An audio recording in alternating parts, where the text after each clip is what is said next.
Hello everyone, आज हम देखने वाले ब्रीड्स ऑफ बफेलो।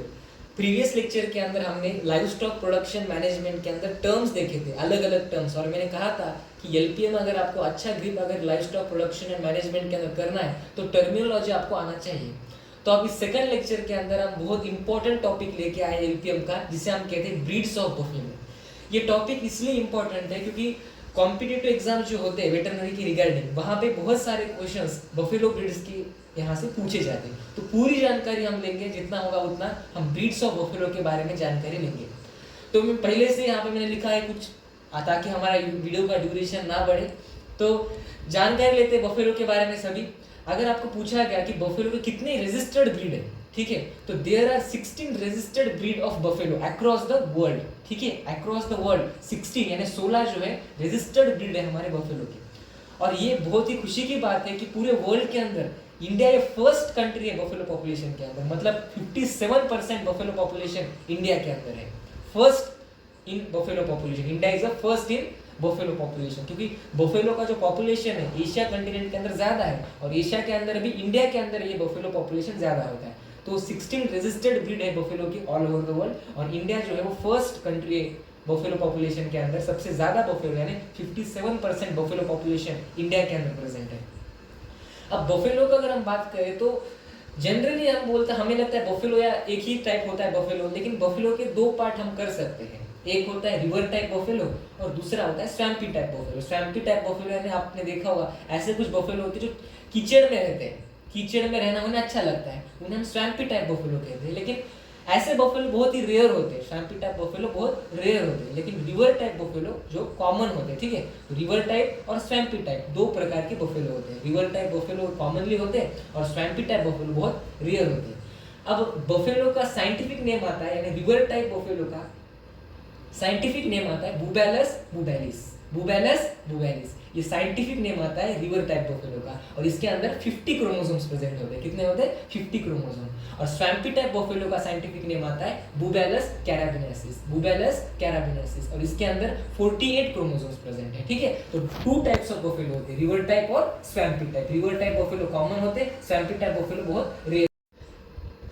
तो अभी हम अगला देखेंगे। तो एक बहुत ही इंपॉर्टेंट कंसेप्ट आपको बताने जा रहा हूँ कि fat percent is inversely proportional to milk. हमेशा ध्यान में रखो, अगर कोई भी बफेलो ज्यादा क्वांटिटी में मिल्क देती है तो उस मिल्क के अंदर फैट का जो परसेंटेज है वो कम होगा। अगर ज्यादा मिल्क देती है तो फैट क्या होगा? कम होगा। और मिल्क कम देती है तो फैट क्या होगा? ज्यादा होगा। तो हमेशा ध्यान में रखो कि फैट परसेंटेज जो होगा वो इनवर्सली प्रोपोर्शनल होगा किसके? मिल्क के। ठीक है, और सभी ब्रीड्स ऑफ बफेलो हम आगे देखेंगे, बफेलो के ब्रीड्स कौन से होते हैं। लेकिन अगर आपको पूछा गया कि इनके अंदर फर्स्ट कैल्विंग कब होता है, फर्स्ट वो कब बर्थ देते हैं, तो 45 टू 50 मंथ के अंदर, मतलब 45 टू 50 मंथ के बाद उनके अंदर फर्स्ट कैल्विंग होती है एवरेज सभी ब्रीड के अंदर। और दो कैल्विंग यानी इंटर कैल्विंग पीरियड जो होता है 450 टू 500 डेज होता है एवरेज सभी ब्रीड के अंदर। हम थोड़ा इधर उधर हो सकते हैं नंबर्स, लेकिन ये एवरेज हम पकड़ सकते हैं इस नंबर को। ठीक है, लेकिन फैट परसेंटेज जो है इनवर्सली प्रोपोर्शनल होता है मिल्क। अगर ज्यादा मिल्क देती है तो फैट का परसेंटेज कम होगा, कम मिल्क देती है तो फैट का परसेंटेज ज्यादा होगा। ये जो है रूल मिल्क के अंदर जो है वो लागू होगा। अभी हम बात करेंगे ब्रीड्स ऑफ बफेलो। तो मुर्रा, नीली रवि, गोदावरी, जाफराबादी, सुरती, मेहसाना, नागपुरी, गोदावरी, पंढरपुरी, टोडा, इन ब्रीड्स के बारे में हम कुछ जो टिपिकल फीचर्स होते हैं, जो कैरेक्टरिस्टिक फीचर होते हैं वो देखेंगे। मुर्रा बफेलो, मुर्रा जो बफेलो एक एकदम इंपॉर्टेंट बफेलो है ज्यादा मिल्क देने के लिए। अगर किसी को डेयरी बिजनेस के अंदर लगा हुआ है तो वो सबसे पहले इस ब्रीड को ही देखेगा, मुर्रा बफेलो, क्योंकि ये फेमस है across the world for high milk production. सबसे ज्यादा मिल्क यील्डिंग एबिलिटी मुर्रा बफेलो के अंदर है। नियरली 1500 टू 2500 केजी मिल्क जो है मुर्रा बफेलो जो है वो देती है। मुर्रा बफेलो को कॉमनली हम जेट ब्लैक भी कहते हैं। जेट ब्लैक इसे कॉमन इसलिए कहते हैं बिकॉज इसका जो स्किन कलर होता है ब्लैक व्हाइट कलर का होता है, तो इसे हम जेट ब्लैक भी कहते हैं। और दूसरे भी इसके अलग अलग नाम होते हैं, जैसे कि इसे दिल्ली बफेलो भी कहा जाता है, कुंडी, काडी, ऐसे अलग अलग नाम होते हैं मुर्रा बफेलो के। और मुर्रा बफेलो का जो ओरिजिन होता है आपका हरियाणा और पंजाब। हरियाणा और पंजाब के अंदर इसका जो है home of this buffalo origin जो है वो हरियाणा और पंजाब का है। ठीक है, तो इसको हम जेट ब्लैक भी कहते हैं, दिल्ली बफेलो कहते हैं, या काडी या कुंडी बफेलो कहते हैं। और ये सबसे बेस्ट बफेलो है for high milk yielding ability. Second जो बफेलो है दैट इज नीली रवि। नीली रवि जो है वो पाकिस्तान से इसका ओरिजिन हुआ है। बेसिकली पाकिस्तान के जो फैजाबाद और सहीवाल डिस्ट्रिक्ट है पाकिस्तान का, वहां से इसका ओरिजिन आता है नीली रवि। अब नीली रवि बफेलो की खासियत क्या है, तो इसका जो पिकुलियरिटी फीचर है, कैरेक्टरिस्टिक फीचर है बॉल ऑफ आई। इसके जो आई कलर होते हैं ना, ये ब्लूइश कलर के आई होते हैं। ये बहुत ही खास फीचर है इस नीली रवि बफेलो का, क्योंकि इसके अंदर जो आई बॉल का कलर जो होता है वो ब्लू कलर होता है, ठीक है। वो कैरेक्टरिस्टिक फीचर है नीली रवि बफेलो का, और ये पाकिस्तान के सहीवाल या फैजाबाद डिस्ट्रिक्ट के अंदर आपको देखने को मिलती है। और नीली रवि की अगर बात करें, इसका जो कलर होता है ना, ब्लैक तो जरूर होता है, उसमें कोई डाउट नहीं, लेकिन व्हाइट पैचेस होते हैं उसकी बॉडी के ऊपर, चाहे वो आपके हेड के ऊपर हो, टेल के ऊपर हो, तो पैचेस आपको देखने को मिलते हैं नीली रवि के अंदर। और इसका अगर मिल्क प्रोडक्शन की बात करें तो ये भी 1500 टू 18-15 केजी जो है मिल्क दे देती है, ठीक है। ये नीली रवि है। फिर भदावरी, भदावरी जो बफेलो है फेमस है फॉर हाई फैट परसेंटेज। जैसे मुर्रा बफेलो हाई मिल्क यील्डिंग के लिए फेमस है, वैसे Bhadawari buffalo high fat percentage buffalo fat percentage के लिए जो है फेमस है। नियरली 12.5% फैट इसके मिल्क से हमें देखने को मिलता है भदावरी। इसके अगर ओरिजिन की अगर हम बात करें तो आगरा, बेसिकली हमारा जो उत्तर प्रदेश है आगरा, वहां पे, और मध्य प्रदेश के अंदर भी आपको भदावरी जो है ब्रीड देखने को मिलेगी बफेलो की। भदावरी का टिपिकल फीचर है कि ये जो है हाई फैट देखने को मिलता है इसके अंदर। और भदावरी बफेलो की जो है बेसिकली ये काम के पर्पज के लिए, ड्रॉप पर्पज के लिए भी फार्म के अंदर यूज किए जाते हैं। फिर जाफराबादी ब्रीड आती है हमारी, जाफराबादी जो कि आप सभी को पता है गुजरात की ब्रीड है, और सभी को पता होगा कि जाफराबादी सबसे मैसिव ब्रीड है। इन सभी ब्रीड में से सबसे ताकतवर आपको दिखने वाली एलिफेंट की तरह दिखती है, इसीलिए इसे स्मॉल एलिफेंट भी कहा जाता है। इसका जो मस्कुलरिटी है, बॉडी फीचर बहुत ही स्ट्रांग होता है, ब्लैक कलर होती है, तो मैसिव ब्रीड फेमस है हमारी जाफराबादी। और इसका जो ओरिजिन है वो गुजरात है, ठीक है। और ये बहुत कम मिल्क देती है, उतना ज्यादा मिल्क नहीं देती है, एक 1000 टू 1200 केजी तक जो है मिल्क देती है जाफराबादी बफेलो। फिर आपका आता है सुरती बफेलो, ठीक है। अब सुरती बफेलो का भी ओरिजिन जो है गुजरात के अंदर ही होता है, और इसका जो पिकुलियरिटी फीचर होता है, इस ब्रीड के ऊपर 2 व्हाइट कॉलर्स होते हैं अराउंड द जॉ। उसके जॉ के नीचे जो है व्हाइट कॉलर आपको देखने को मिलते हैं सुरती बफेलो के। और इसके अंदर फैट परसेंटेज 8 टू 12% होता है। देखो भदावरी के अंदर सबसे ज्यादा फैट परसेंटेज होता है 12.5%, उसके बाद सुरती के अंदर सबसे ज्यादा फैट होता है 8 टू 12%। फिर आ जाता है आपका कौन सी ब्रीड है आपकी, नागपुरी। नागपुरी जो है, इसे नागपुरी नाम इसलिए दिया गया कि ये पाई जाती है नागपुर रीजन के अंदर, अमरावती रीजन के अंदर, अकोला रीजन के अंदर देखने को मिलती है। और इसका फीचर ये है, इसके जो स्वॉर्ड शेप हॉर्स देखने को मिलते हैं, स्वॉर्ड यानी तलवार की तरह बेसिकली इसके हॉर्न आपको देखने को मिलते हैं नागपुरी बफेलो के। और ये मिल्क जो है वो 700 टू 1200 केजी तक जो है वो दे सकती है। अगर आगे बात करें गोदावरी के अंदर, गोदावरी ब्रीड ऑफ बफेलो की, तो गोदावरी जो ब्रीड है बेसिकली क्रॉस ब्रीड है। मुर्रा और नेटिव बफेलो, वहां की जो नेटिव बफेलो है, नॉन डिस्क्रिप्टिव बफेलो, उसका जो है क्रॉस ब्रीड किया गया मुर्रा बफेलो के साथ, तो गोदावरी नई ब्रीड जो है बनाई गई है। लेकिन इसका जो काल्विंग पीरियड होता है वो शॉर्ट होता है as compare to Murrah buffalo, ठीक है। मुर्रा बफेलो से इसका शॉर्ट काल्विंग पीरियड होता है। मेहसाना की अगर हम बात करें, मेहसाना भी क्रॉस ब्रीड है, ये सुरती और मुर्रा से बनी है, सुरती और मुर्रा। जैसे हमारी गोदावरी नेटिव ब्रीड और मुर्रा बफेलो से बनी थी, वैसे मेहसाना मुर्रा और सुरती बफेलो की बनी है।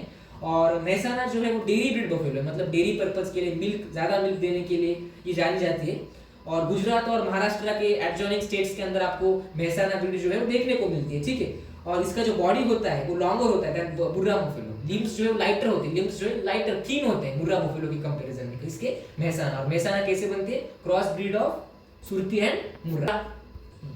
अब ये टोडा की अगर हम बात करें तो टोडा ब्रीड जो बफेलो की, ये basically Toda of Nilgiris of south India, south India के अंदर पाई जाती है, नीलगिरी फॉरेस्ट के अंदर आपको देखने को मिलती है। थिक हेयर कोट, मतलब इसके हेयर्स देखने को मिलते हैं, हेयरी बॉडी होती है इसकी। टोडा बफेलो की जो बॉडी होती है वो हेयरी आपको देखने को मिलती है, ठीक है। तो हमने मुर्रा देखा, नीली रवि देखा, भदावरी देखा, जाफराबादी देखा, सुरती देखा, मेहसाना देखा, नागपुरी देखा, गोदावरी भी देखा, टोडा देखा, ठीक है। पंढरपुरी के बारे में अगर मैं बात करूं तो इसके अंदर भी आपको जो इसका जो स्वॉर्ड होता है, इसका भी स्वॉर्ड आपको स्वॉर्ड शेप हॉर्न दिखता है, इसका जो हॉर्न होता है वो स्वॉर्ड शेप देखने को मिलता है। तो बफेलो ब्रीड्स हमने आज डिस्कस किए, बहुत इंपॉर्टेंट है, आपको पता होनी चाहिए कि कितने रजिस्टर्ड ब्रीड है। जैसे कि 16 रजिस्टर्ड ब्रीड है। बफेलो पॉपुलेशन के अंदर कौन सी कंट्री फर्स्ट है, तो इंडिया हमारी फर्स्ट होती है। 2 टाइप ऑफ बफेलो होती है, रिवर टाइप और स्वैम्पी टाइप बफेलो। ये कॉमन होता है river type of buffalo, swampy type जो है रेयर होती है। बुबैलिस इसका साइंटिफिक नेम होता है। और हमने पूरी ब्रीड्स देखी और हमने एक कंसेप्ट देखा कि fat percentage is inversely proportional to milk percentage. Thank you. Channel को सब्सक्राइब कीजिए, लाइक कीजिए और शेयर कीजिए। हेलो एवरीवन, तो आज हम देखने वाले हैं स्कैपुला ऑफ कैटल। तो स्कैपुला एक बहुत इम्पोर्टेंट बोन है, क्योंकि ये एग्ज़ाम में बहुत बार पूछा जाता है, और एक एग्ज़ाम में देखा जाए तो इसके ऊपर बहुत ही क्वेश्चन आया है। तो आज हम बात करने वाले हैं स्कैपुला ऑफ कैटल। तो स्कैपुला एक फ्लैट ट्रायंगुलर बोन है जो कि सिचुएटेड है शोल्डर रीजन में, और इसका डायरेक्शन जो है वो ऐसा ऑब्लिकली डाउनवर्ड एंड फॉरवर्ड है ऐसा, ठीक है।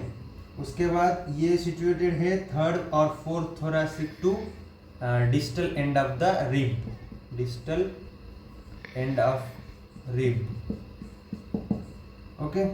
उसके बाद स्कैपुला में दो सरफेस होते हैं, टू सरफेस, 3 एंगल्स होते हैं और 3 बॉर्डर्स भी होते हैं। तो दो सरफेसेस देखेंगे तो लैटरल सरफेस होगा और मीडियल सरफेस होगा। लैटरल सरफेस पे जब हम देखेंगे तो एक मिडिल स्पाइन होगा। तो आपको अब समझ में नहीं आ रहा होगा तो मैं बुक में दिखा देता हूँ। तो ये देखिए, ये है लैटरल सरफेस जो कि लैटरल साइड में होता है, और इसमें एक बीच में स्पाइन होता है जो कि डिवाइड करता है लैटरल सरफेस को दो पार्ट्स में, अनइक्वल पार्ट्स में, 1:3 रेशियो में कैटल में, ओके। तो ये सुप्रास्पाइनस फोसा होगा और ये इंफ्रास्पाइनस फोसा, और ये स्पाइन मिडल में। स्पाइन के एंड में, डिस्टल एंड में ये अक्रोमियन प्रोसेस होगा, यहाँ पे अक्रोमियन प्रोसेस, ओके। तो इसमें बॉर्डर देखेंगे हम तो ये एंटीरियर बॉर्डर है और ये पोस्टीरियर बॉर्डर है, इसको वर्टेब्रल बॉर्डर भी बोला जाता है। और ये पोस्टीरियर बॉर्डर है, ये डॉर्सल बॉर्डर है, सॉरी, ये पोस्टीरियर बॉर्डर, ये डॉर्सल बॉर्डर और ये एंटीरियर बॉर्डर।